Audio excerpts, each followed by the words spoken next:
Estamos aqui a olhar para o caso espanhol e a situação política espanhola. O Diogo Noivo é politólogo e é agora nosso convidado também neste Contracorrente. Diogo Noivo, bem-vindo, obrigada por se juntar a esta, Olá, esta bom dia. discussão. Quando se fala de Espanha, e já aqui referimos a ideia das duas Espanhas, é assim que muitas vezes olhamos para a situação política espanhola. Porquê que diz que elas não existem? Bom, as duas Espanhas são um clichê, são um lugar comum usado com frequência para analisar a política no país vizinho. Transmitem a ideia de um país partido ao meio desde sempre e para sempre, um país condenado a entrar ciclicamente em confrontos fratricidas. Usa-se muito esta ideia para falar da Guerra Civil Espanhola e do que foi depois, embora a ideia remonte, como disse José Manuel Fernandes, pelo menos aos princípios do século XIX. Mas Espanha foi sempre um país plural, complexo, nunca pôde ser arrumado neste esquema binário e limpinho de uns contra os outros, nem mesmo durante a Guerra Civil. E, portanto, de um ponto de vista histórico, com algum rigor histórico, a ideia das duas Espanhas simplesmente não é verdadeira. Agora, é verdade que de tempos a tempos aparecem líderes políticos que fazem de tudo para que as duas Espanhas deixem de ser uma ideia e passem a ser uma realidade. Isto é, parecem líderes que dividem para reinar, que tentam cavar trincheiras na sociedade, instigando ódios e confrontos internos para daí tirarem vantagens eleitorais. Ora, Pedro É Sánchez o é caso. claramente um desses líderes. Desde logo porque, sem partir o país ao meio, não consegue governar. Importa lembrar que o atual governo espanhol assenta numa coligação completamente disforme de partidos, de esquerdas muito diferentes, que querem coisas muito diferentes, às quais se juntam partidos nacionalistas de direita conservadora, como os catalães dos Juntos ou os bascos do Partido Nacionalista Basco. Ora, a única maneira de manter esta coligação a funcionar e de a manter unida é criando uma dinâmica de polarização, isto é, de bons contra maus. E, portanto, quem questiona as ações do governo, sejam jornalistas, juízes, polícias, são maus, e os que apoiam o governo são bons, são os detentores da virtude que apenas se defendem dos ataques vis dos maus. Eu sei que isto soa um bocadinho infantil, mas a realidade ao longo de todo o governo de Pedro Sánchez tem sido esta. Aliás, o PSOE e o governo cunharam um termo, também ele infantil, chamado fachosfera. Exato. Pedro Sánchez tem usado muito o termo fachosfera, que trata como fascista toda a oposição, mesmo que seja moderada e democrática, mas trata como fascistas também jornalistas, juízes e polícias que investigam os desmandos do governo. Todo o consulado de Pedro Sánchez tem sido feito com esta polarização de colocar metade do país contra a outra metade, sem qualquer pejo em atacar a liberdade de imprensa ou a independência do poder judicial. Aliás, deixem interromper, a própria Claro. possibilidade de existir um apagão elétrico, porque já tinha sido colocada antes, como aqui dissemos tantas vezes, foi apresentada como uma invenção da fachosfera. Tudo é uma invenção da fachosfera em Espanha. De facto é difícil, dada a falta de notícias em Portugal, é difícil que o leitor ou o ouvinte português compreenda isto, mas de facto Espanha entrou num nível de polarização absoluta. A polarização em Espanha não é nova, não é de tudo nova, mas de facto aquilo que estamos a ver, não me recordo de precedentes, nem mesmo quando Zapatero fez a última negociação com a organização terrorista ETA, que foi um momento de muita crispação pública. Eu julgo que neste momento passamos claramente esse ponto, porque também estamos a ver coisas que nunca tínhamos visto. Dou-vos um exemplo anedótico, mas que me parece importante, que é o da memória histórica. Isto é, Pedro Sánchez tem tentado criar uma versão oficial da história recente de Espanha, em particular da Guerra Civil. Isto só por si é preocupante, porque numa democracia a história é feita por historiadores, pelas universidades, por centros de investigação, até por jornalistas. Ter um governo a impor uma leitura única do passado é uma coisa própria de regimes autoritários e não de uma democracia. Pois bem, é isto que Pedro Sánchez tem tentado fazer, de maneira subtil, com algum talento até, devo reconhecer, mas trata-se de impor uma versão do passado de bons contra maus, na qual evidentemente o governo é herdeiro dos bons e todos os outros descendem dos maus. Manipula-se o passado para tirar vantagem política no presente. Acicatam-se ódios, acicatam-se traumas do passado para reinar no presente. Mesmo medidas com alguma justiça, e eu creio que os nossos ouvintes recordarão de quando foi feita a transladação do corpo de Francisco Franco do Vale dos Caídos para um cemitério, ou quando se alterou a toponímia das ruas, eliminando os nomes franquistas das ruas de Espanha. Bom, todas estas medidas, que muitas delas, do meu ponto de vista, até são justas, todas foram sempre implementadas em período eleitoral.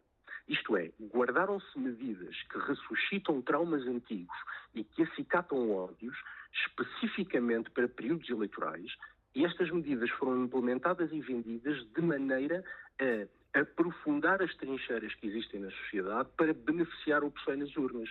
E, portanto, em resumo, as duas Espanhas não existem nem nunca existiram. Tal como disse nessa entrevista que mencionou ao jornal El Mundo, mas quer dizer, mas há políticos que se dedicam a torná-las realidade. E isto, além de censurável, é perigoso, porque rompe Diogo, por completo os laços que unem a sociedade. Diogo, se me permites, só até para, Claro. para acrescentar para acrescentar um argumento àquilo ou um exemplo àquilo que tu disseste, é que nós em Portugal celebramos os 50 anos do 25 de Abril. Em Espanha, as celebrações são pelos 50 anos da morte de Franco. Eu acho que esta diferença sobre o uso da história e da memória para fins políticos contemporâneos mostra muitíssimo bem o teu ponto. Claro, e é um disparate completo, porque o que verdadeiramente assinala o início da democracia espanhola é a aprovação em referendo da Constituição de 1978, não a morte de Franco. Claro. A morte de Franco não marca o início da democracia, mas este governo escolheu de forma propositada a morte do ditador para criar uma espécie de roteiro imparável de cerimónias e de eventos públicos, precisamente para acicatar ódios que a própria transição espanhola foi capaz de gerir e gerir de maneira eficaz. Há uma frase que não é de Filipe González, mas que foi Filipe González que a tornou popular, que é: a esquerda espanhola podia ser filha da transição democrática, mas prefere ser neta da guerra civil. E, de facto, há, da parte de Pedro Sánchez, até pelas próprias circunstâncias políticas das quais já falámos, uma intenção permanente ao longo dos anos em cavar trincheiras e dividir a sociedade, porque é a única maneira de manter a sua coligação unida. Isto é muito, muito perigoso. Mas, Diogo Noivo, com os acontecimentos dos últimos dias, das últimas semanas, esta narrativa ainda vai funcionar para Pedro Sánchez? São anos disto. Todo o poder de Pedro Sánchez assenta precisamente nesta narrativa, ou neste relato, como se diz em Espanha. E depois, embora os casos de corrupção aos quais estamos a assistir, corrupção, peculato, nepotismo, que não são novos em Espanha, mas que a este nível não têm precedentes, nunca vimos nada assim, acrescenta o facto, que é aquilo que verdadeiramente me preocupa, que é a completa erosão institucional da democracia espanhola. O Ministério Público, em particular o Fiscal-Geral, que é o equiparável a Procurador-Geral da República, neste momento é uma pessoa que está ao serviço do Governo e não ao serviço da lei nem da Constituição. Isso é evidente. O Tribunal Constitucional, como se diz em Espanha, 3/4 da mesma coisa. A imprensa livre, os tribunais e os órgãos de polícia judicial são considerados inimigos da pátria. Aliás, houve um episódio, imagino que já tenham falado dele, recente, em que sai uma notícia que havia um militar da Guardia Civil que queria colocar uma bomba contra Pedro Sánchez. Bom, esta informação foi completamente manipulada, porque a verdade era precisamente o contrário. E, portanto, o consenso democrático no qual assenta a transição da ditadura franquista para a democracia, esse consenso e as instituições que criavam um chão comum a toda a Espanha, à direita, à esquerda, a liberais, a conservadores, a nacionalistas centrais e a nacionalistas periféricos, esse chão comum tem sido completamente minado por Pedro Sánchez, única e exclusivamente para garantir a sua manutenção no poder. E, portanto, sendo a corrupção muito grave e sem precedentes, a corrupção não é aquilo que mais me preocupa em Espanha. O que de facto me preocupa é a acelerada erosão institucional. Enfim, o que Pedro Sánchez fez em Espanha já superou largamente, mas largamente, o que Orbán fez na Hungria. Portanto, é muito preocupante. Esse aspecto é um aspecto que a mim me surpreende, que é: Orbán fez o que fez na Hungria e teve a União Europeia em pé de guerra. Sánchez faz isto em Espanha e há de vez em quando uns murmúrios em Bruxelas e mais nada. Há algumas razões para isso.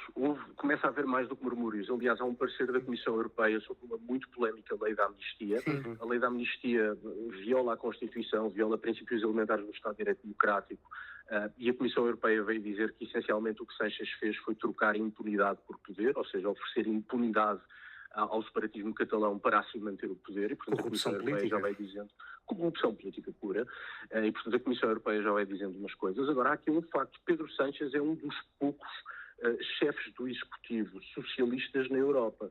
Von der Leyen precisa de Sánchez, ela própria, para governar. E, portanto, se a União Europeia tem sido mais parca em declarações, tem a ver com um cálculo político-partidário, estritamente. Agora, há aqui outro fascínio, que é, ou pelo menos do meu ponto de vista, algo que me fascina, que é passarmos meses a fio em Portugal a falar, enfim, dos desmandos de Viktor Orban, e do meu ponto de vista com muita razão, fizemos bem em prestar atenção a isso.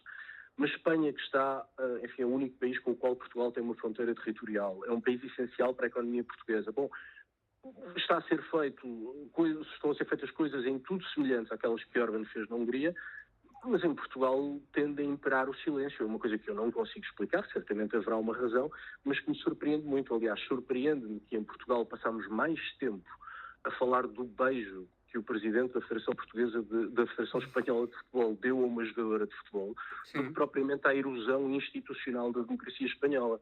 Enfim, são mistérios que certamente terão uma resposta, mas eu não sei qual é.